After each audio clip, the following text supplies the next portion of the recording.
Hello everybody, this is Kiran and today we are going to start on with the MySQL topic. So we'll learn about what database management system is, and we'll also learn how to install MySQL Workbench into your local machines so that we can use it for running a lot of query in our upcoming sessions. So let's begin with the session. First of all, let's try to understand what is data and what is database and what is DBMS and how many different types of DBMS are there. So what is data? The word data means any information or fact about a particular entity.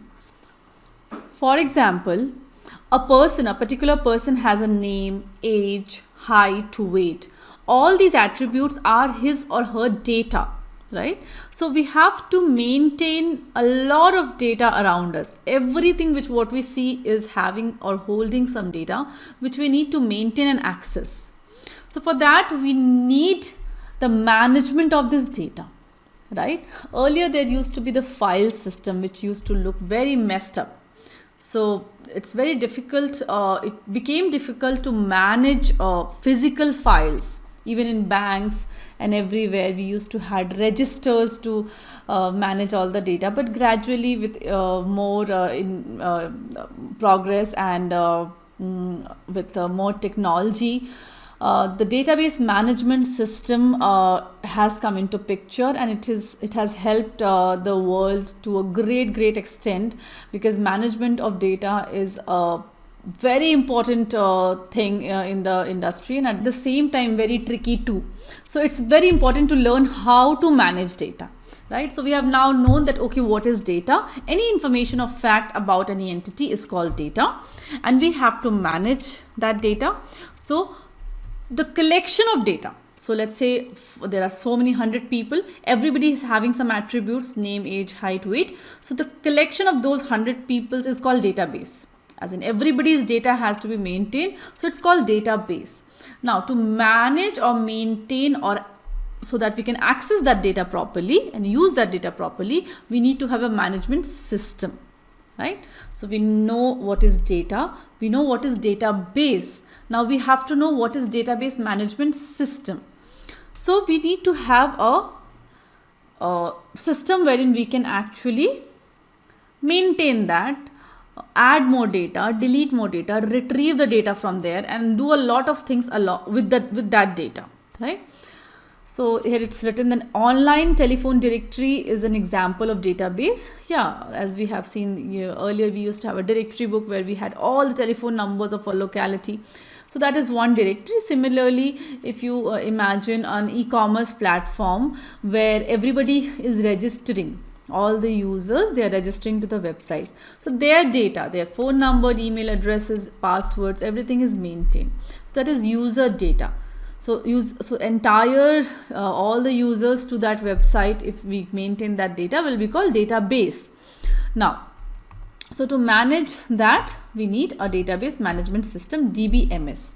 It's a collection of programs which enables the user to access the data, to manipulate the data, whatever changes we want to do in the data, to represent the data, and to give privileges to the data, as in who can access what, the accessibility, the restrictions on the data also can be done. So this entire process of maintaining the data and using the data is called DBMS, Database Management System. It's very important to learn what is DBMS and which all types of DBMS are there, and how do we actually use DBMS so that we can play around with the data in real time, right?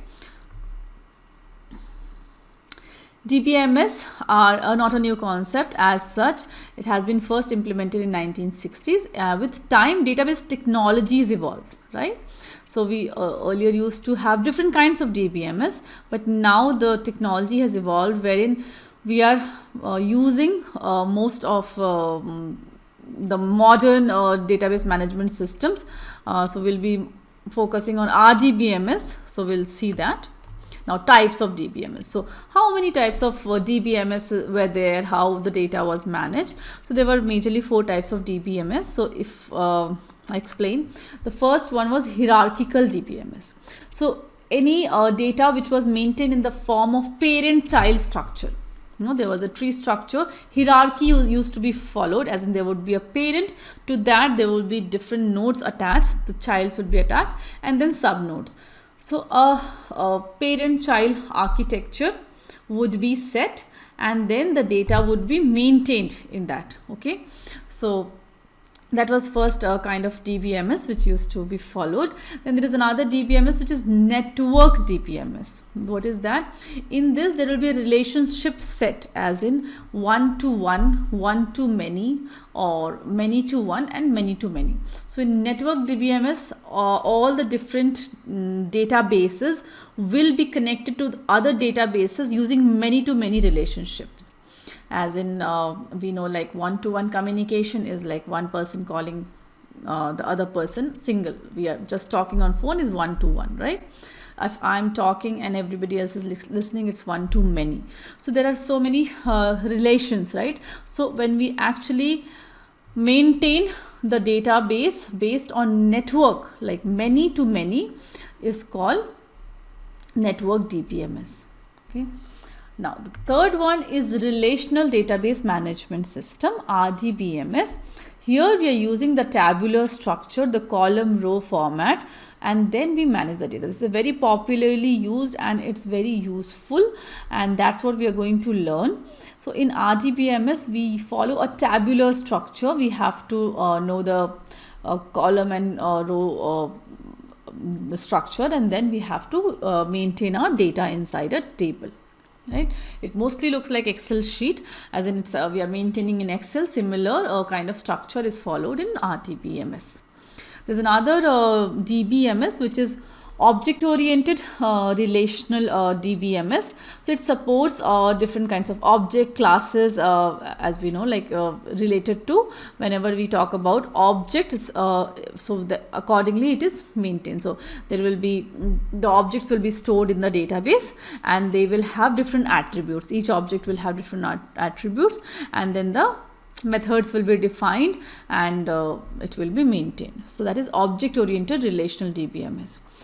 So these are the four kinds of database management system: hierarchical, network, relational, and object oriented. Now, what is SQL? It is called structured query language. It is called SQL or SQL, anything. Now, it is one of the kind of RDBMS, relational database management system. Now, it is used to maintain the data, that is insert data into the table, search for the data, delete data, databases, and that is done in the form of tabular structure, as in row column structure. And relational database like MySQL, Oracle, MS SQL Server, and all these etc. uses SQL. So MySQL uses SQL, Oracle also, MS SQL Server, and Sybase etc. uses SQL. SQL syntaxes used in these databases are almost similar, except the fact that some are using few different syntaxes. Okay, so that is SQL. Example is just shown. We'll learn a lot about these examples. Select star from table name, where some column name and some condition is given, after where there is a condition which is applied. So age is basically column name. So that's how the structured query language look like. The syntax is shown here. Now we have to know what is MySQL. MySQL is an open source relational database management system. It is open source and it can be used on all the platforms like Windows, Linux, Mac, any platform. Okay. Now we'll see how to install MySQL Workbench into our local machine. Now here are the notes. So what we have to do, we have to go to the MySQL website first. So MySQL Workbench we have to install. So what is that? MySQL Workbench is a popularly used software by businesses to manage their structured DBMSs. Right? So we need to maintain the DBMS. We have to manage it. So where do? We install MySQL Workbench into our local machine, and then we can query from there. So MySQL Workbench is an open source, fast, reliable and highly scalable database management system. So that can be easily installed and we can use it. We can run all the queries here, create our own databases, tables and everything. So it's a very useful software. So we'll learn how to install it quickly. So let's do one thing. Let's go to the MySQL website, and then from there we have to go to the download options and then select MySQL installer for Windows. Let's do that. So we'll go to the MySQL website. Here we go. Now inside that, I'll be going inside the downloads tab, which you can see. In the downloads tab, you have to just scroll down and reach here, MySQL Community GPL downloads. In that, we'll look for MySQL installer for Windows. Okay. So I'll click on that. After that, we'll select our system configurations and accordingly we'll download. Now from here we can start the download. We can just choose this and we can start downloading it. So we'll just click on the download buttons. The moment we do in our machine, MSI file will be start downloading, but it is asking for login and sign up. I can just skip this part. We have to click on no thanks, just start my download. Okay, so we'll do that, and the moment I do it, it will start installing the installer onto my local machine. It will be .msi file, if you can see here. So it will take some time to download. Once it is downloaded, you can just open the file. Okay.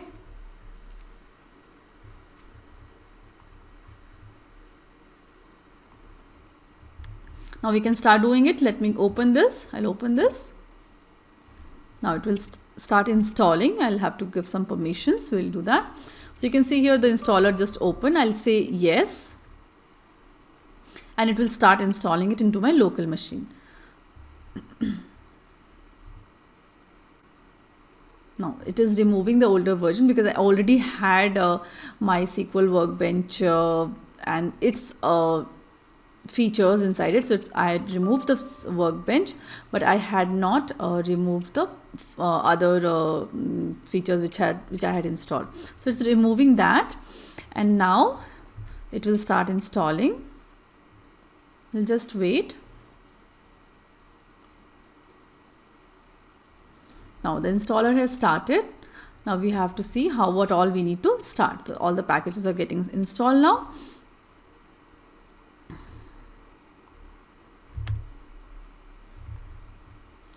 Now see.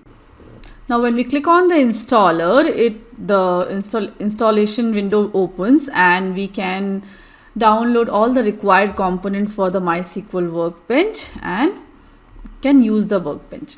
So some window like this would appear. There will be one more window which can appear in your when you try to install the Workbench installer. So this will look like this. So you can just check on my screen. So after you install, you will get this window which will allow you to choose any one of the options. So you can choose custom here. So custom installation you can choose and start installing. So I did not get it because I had already installed it once, so probably because of that. But anyways, doesn't matter. You have to choose custom. You have to remember here and move on. And now you have to add your products. So I'll show you how to do that. Here we go.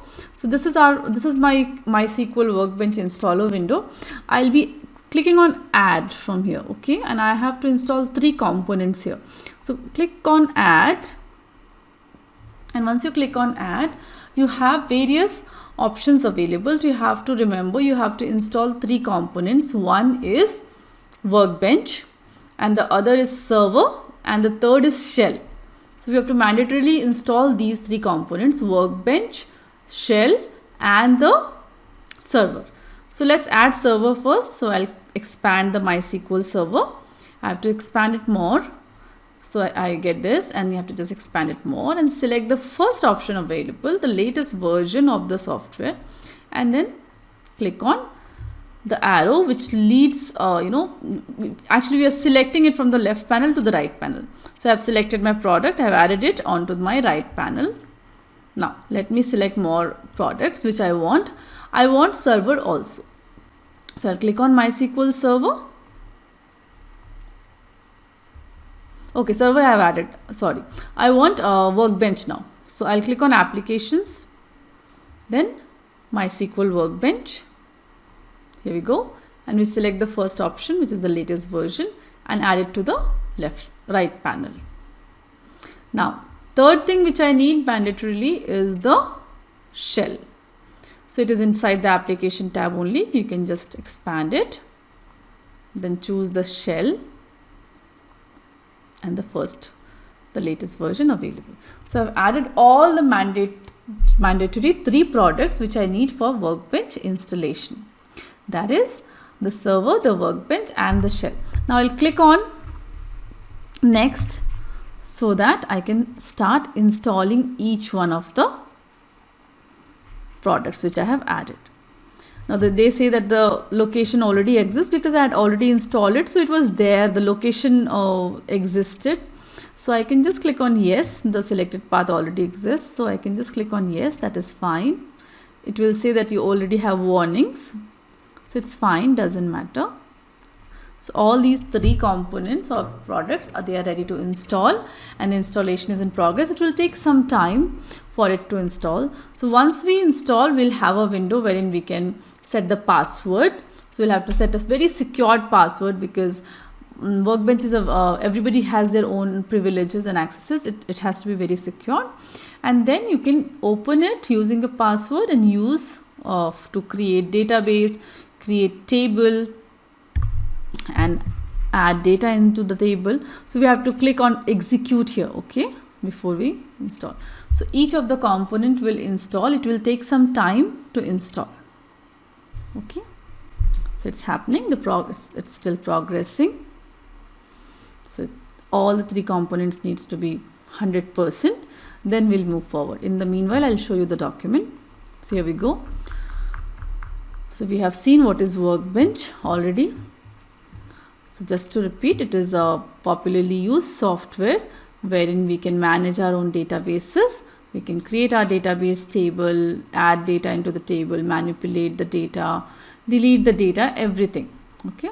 So I have to go to the MySQL website and then go to the download section and choose MySQL installer for Windows. And when I will install it, I'll get 2 options. I can select the first option there, and once I install, I will have to just click on it and it will open. The installer will open. Inside that, I have to choose custom setup, and once I choose, I'll get all the products to be added. There we have to mandatorily add 3 products. One is Workbench, one is the server, and the third is shell. So we'll add all the 3 components and we'll execute. Click on execute. So once it is 100% complete, all the 3 will show complete. Then I'll click on next. So when I click on next, it will land me to a window wherein I'll need to set up the type and networking. So TCP I'll select, and then I have to set up the password. Okay, so I'll just quickly wait for it to see. One is complete, the server installation is complete. Workbench installation takes a little bit of more time than any of the components. So it will take some time, it will complete, and then the shell will be completing, and then we'll be able to execute. So once it is there, we can use different tabs. So I'll show you how to use the MySQL Workbench. There we'll have different tabs where we can create our own databases. We can maintain them inside each database. I can create own table and insert data into the table and everything. So what we have to do first, create database. So create database can be done. After that, we can use show databases and see how many databases are there. And whichever database we want to actually use, we have to use the command use and then the database name, whatever database I want to use. So once I am into that database, I can create table inside that database, right? So that's how we will be using it. So once we are inside a database, so whatever tables we'll be creating will be part of that database only. So if you want to switch the database, I have to again write the command use another database name. Only then I can use the different databases. So I can create multiple tables in a database, and then I can create relations between the table, as in if one column in a table is a foreign key to another column, another table. So that referencing we have to create while we are actually creating the table. So we have to learn the syntaxes of creating table, how do we create table, and also install it, insert data into it, and then select queries, actually fetch queries. Select query will be very helpful, because that is actually about fetching the data what we want to, just to see the data based on different requirements, different conditions. So where is a condition which will be associated with the select query, but again if you want to sort the data, we'll be using order by. And if you have to group the data based on the column, any particular column, then we use group by.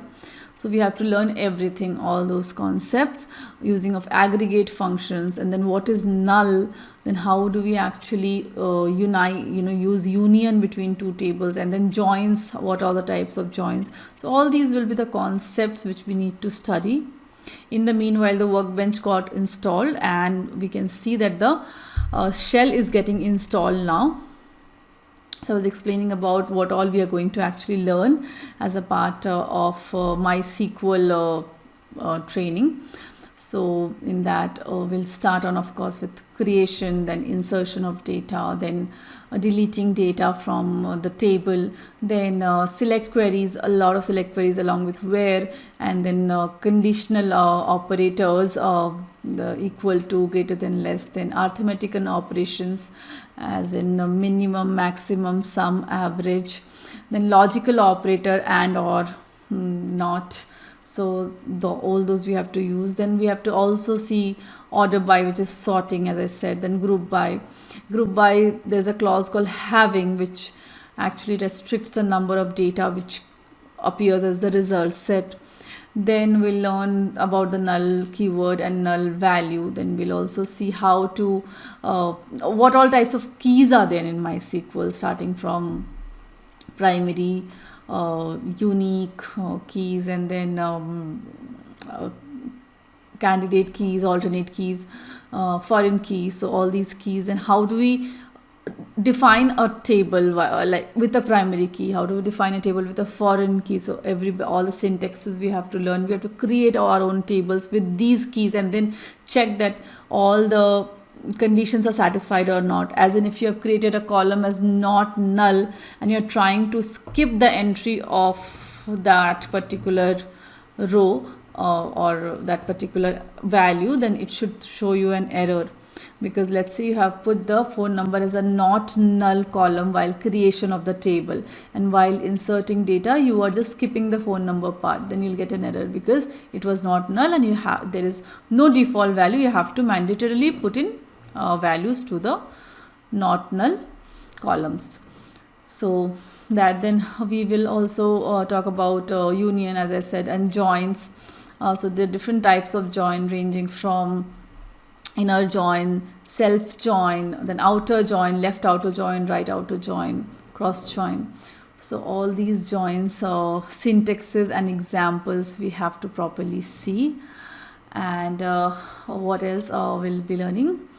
So apart from that, I guess, yeah, so all different DDL, DML and DCL statements, which of the query fall into the DDL category, and which all statement fall under the DML category, data manipulation language, and which all are the DCL languages. So we have to know the difference, remember and understand how they work. And there is something called TCL also, transaction control language, so that also we'll be adding. And usage of aliases, how can we use any aliases to combine two column names and present as one. So that is something. Then subqueries is an important concept, like query within a query. How can you write a query within a query, as in the internal query will be executed first and its output will be acting as an input to the outside query, and then it will be used to produce the final output. So subqueries are mandatory. Sometimes it is required to actually solve a complex problem when one query is not enough. So we need a smaller query, and then use it into the bigger query. So subquery is that. So there are triple queries also, as in 3 hierarchy. So triple queries are also there. So that was a quick walkthrough on the roadmap of the entire session on MySQL, which we are going to do. So till the time the installation is happening, I thought of utilizing it, talking about what all we are going to learn, so that we have an idea that at the end, okay, fine, we are going to actually learn these many topics and be well versed with using MySQL. So yes, that will be happening.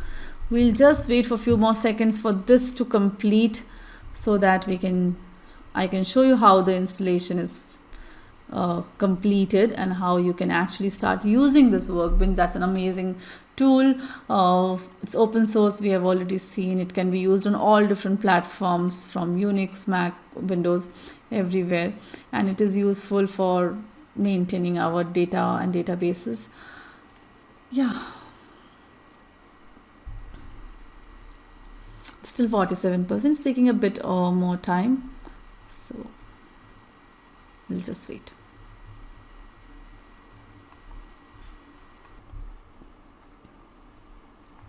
Okay, now when all the installations are complete 100%, we'll click on next. So once we click on next, just hang on, we'll get an option to select this type and networking. So we'll be using TCP/IP here. We'll just click on next again. Actually, they'll be asking for the authentication. We have to set up a password, very strong one. So we have to just use this radio button, use strong password encryption for authentication, recommended. We'll just click on next again after this, and then I have to set up a very tough password. So I'll set some password.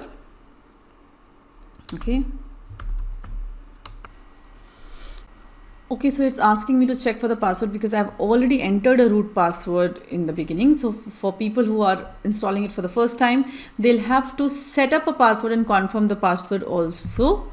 So here I had already had a root password. That's why I have to just enter that password and check for it. So it's green, like it's correct. So I can just move forward. Now, this is the one, standard system account. I can just click on next. And then the configuration steps are all these will be set up. So I have to click on execute after this.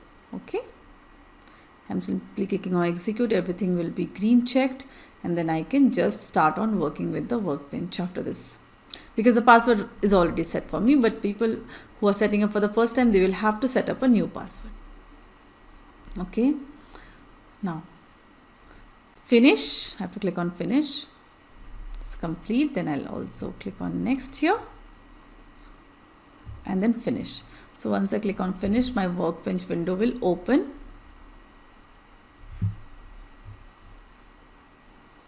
I can just close this and just wait.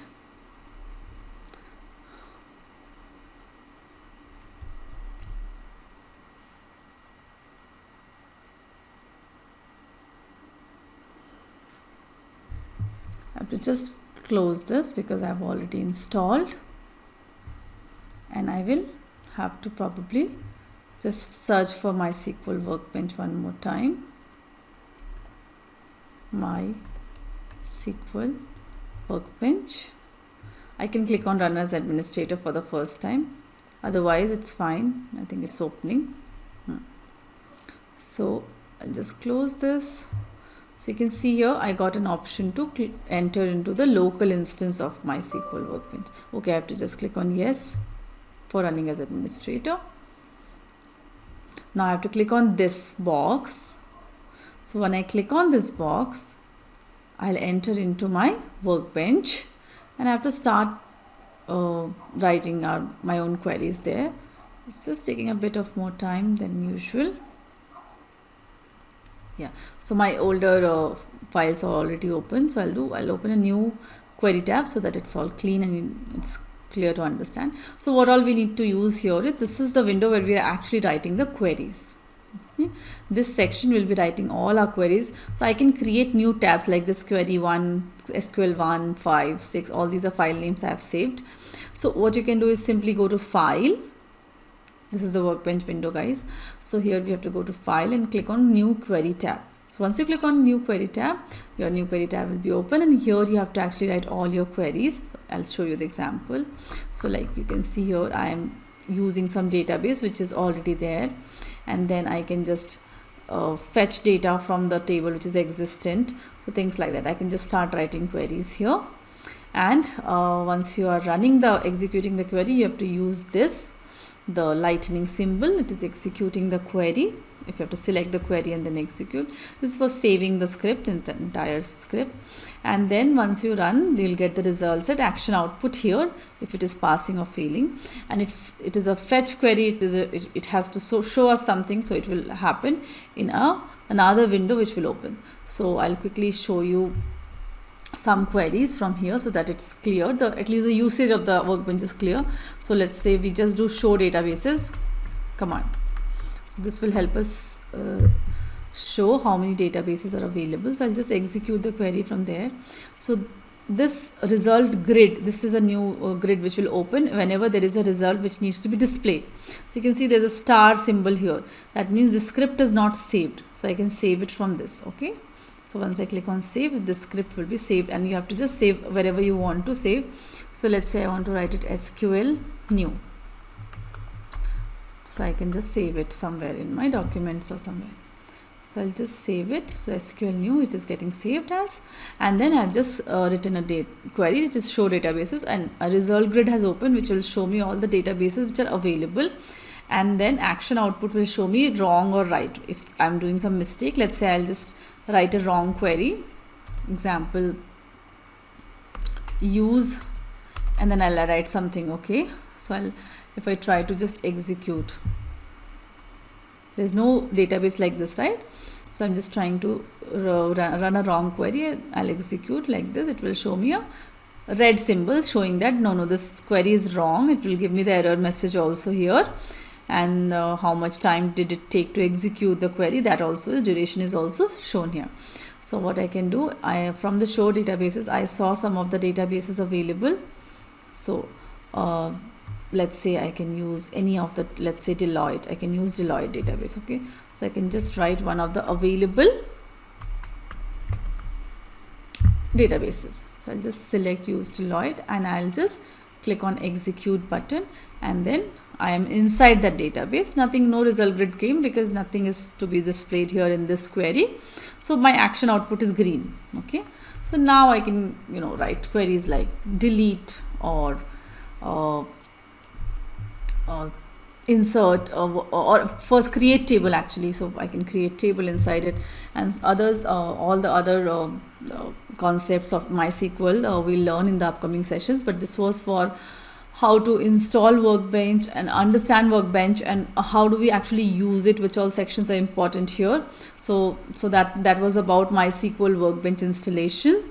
We'll meet in the next session. Till then, thank you.